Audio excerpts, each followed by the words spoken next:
Well, we are talking today about building relationships. And in this industry, I would say and venture to guess that you would agree that relationships are everything. From the people that we meet, who we interact with, the clients we serve, they are the bedrock, and relationships are the bedrock of what we do day in and day out, because you have to build that trust with that injured party in order to say, hey, this might be a better deal for you long term. So I'm really curious to get your thoughts to start our conversation on the front end of a relationship, which is, how do you get going? How do you start? But I think to be successful in our field or really any field, you have to understand that the true value in business is relationships, not transactions. And there's, I think, a temptation within our industry where we're constantly putting together individual financial transactions for us to place value on those. And you can't do it. You won't last in this field. It's when you understand what we do in helping people and being a resource that the value that we place on the relationships that we build is what makes a career. It's not the transactions. Does that make sense? absolutely. And I think anybody listening would agree that a transaction-based relationship gets old really quickly. And people know. People know if it's a transaction, or people know if you're being Absolutely. facetious or actually authentic with people. People are good judges of character, and Hmm. it's like, do you ever want to, the old adage of having a used car salesman coming at you, in the polyester leisure suit or something like that, gives people the willies. I think it's ours is a delicate balance where we need to maintain visibility with our clients so that they keep us in mind as a solution to some of the problems that they face, but to do so in a way that isn't overbearing. And so, how do you place value on a relationship? Well, it has to start somewhere. And so, wherever that first interaction is, that might just be a request for an individual transaction, but that begins kind of a timeline. You could look at it as a snapshot, or you could look at it as an ongoing like movie or series where you continue to be able to speak into that person's life to provide good service, to provide responsiveness, to provide insight and ideas, basically to build yourself as a resource for the people that you serve. And we're in a service business. Um, I have asked myself for many years, who exactly is our client as structured settlement advisors? Is it the person who calls us into the individual case, whether it's an attorney or a claim professional?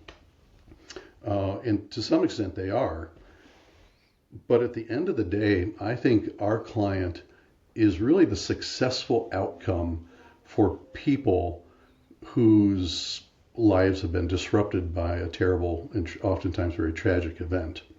And so I look at it as I have this great opportunity to be the light at the end of the tunnel, to help bind up the brokenhearted, to create solutions that help all of the parties that are involved potentially in a litigious situation get to a solution that satisfies their individual or corporate needs at the time, but provides an ongoing viable solution for some people that have been through some bad stuff. Yeah, well said. As you were talking, I was thinking about a picture in my mind, a visual for relationships in general. And you have you in the center, and then one outer ring is your very close friends, the ride or dies. Another outer ring, or you could even say family first and then close friends. Right? I don't want to forget family. Outer ring clients, very close clients that are moving maybe into the friend circle. Outer ring there, and you just go on and on all the way out to first introduction. how does someone go through the rings in your practice? Or how do you place people, or how does it get to that next level with people? That's a great question. I can't speak for everybody, but the way we approach that from a professional standpoint is call it Groundhog Day. It's like every day we have to start off fresh, doing what it is that we do to commit to the people that we work with. We have to be responsive, we have to be insightful, we have to be a resource, and we can't take our foot off of that pedal. And so it's, I think, the consistent application of trying to provide an excellent service and an excellent product over a long period of time that facilitates that, as you were talking about it, bringing the people from the periphery into the center. And that's not just something that's happening purely in a business vein, because along that way, it's the beautiful thing about our business. You just develop these rich relationships with people that are working in different disciplines, but all kind of focusing on getting to the same point. And so it's, I think, what I love about what I do. It's I get to help solve problems for people that have been through tough stuff, and along the way, I get to work with a lot of great people.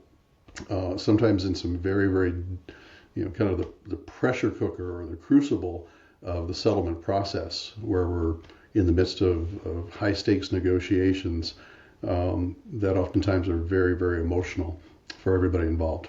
Yeah, is there actually a case that you can recall where you had to make a judgment call, or do something unorthodox in order to either maintain the relationship that you had with the parties involved, or come up with a solution that may have rubbed people the wrong way, but was the right solution because of the situation at hand? Your reaction is already telling me that you got a good one. Oh gosh, man, it's like is it the farmers commercials where they say, we've seen a few things. I've seen a few things, and so I've been asked to play many different roles over the years. I think I've taken part in the better part of 3,000 mediations in like 48 different states, and when you were asking me that question, I was thinking of different cases, but there was one where, and it dealt with a physically and emotionally abusive situation to a young child, that led into not only the civil proceedings but also criminal proceedings, and she didn't really have any parents who were looking out for her, and she was now a young adult. And it was a very, very sad case, and it had attracted national media attention. She'd been interviewed by, some of the more notable, reality show hosts and stuff out there. But she had basically been taken in by the detective who had kind of advanced her criminal case or prosecuted the criminal case. And it was very interesting. The civil case was negotiated in the police station, where this case was venued, and I had to go back and forth and talk to this detective who was kind of her ward, and the detective would always kind of put their hand on their firearm whenever I would walk in the door, Oh, and wow. begin to explain, the settlement proposals as we were going through the negotiation process. We ended up becoming fast friends over all the donuts that were flying around that day. But it was just an interesting scenario where I'm being asked to go into, at the time, what was a pretty hostile environment. So Yeah. that's people that are considering a career in this particular field have to be ready, really, pretty much for anything. Yeah, relationships. Okay, let me throw you a curveball, because we've talked about good relationships and how you put into it what you get out of it, right? Or you get out of it what you put into it. I said it backwards. You get out of it what you put into it. What about relationships that may not be going so well, and it's probably better that it didn't continue, and you had to divorce or move on from a relationship? uh, and how that's handled and when it actually should be executed on. Because naturally we're in business. We want business to flow, but sometimes it just may not be a good fit. So do you have an example or story about that? I do.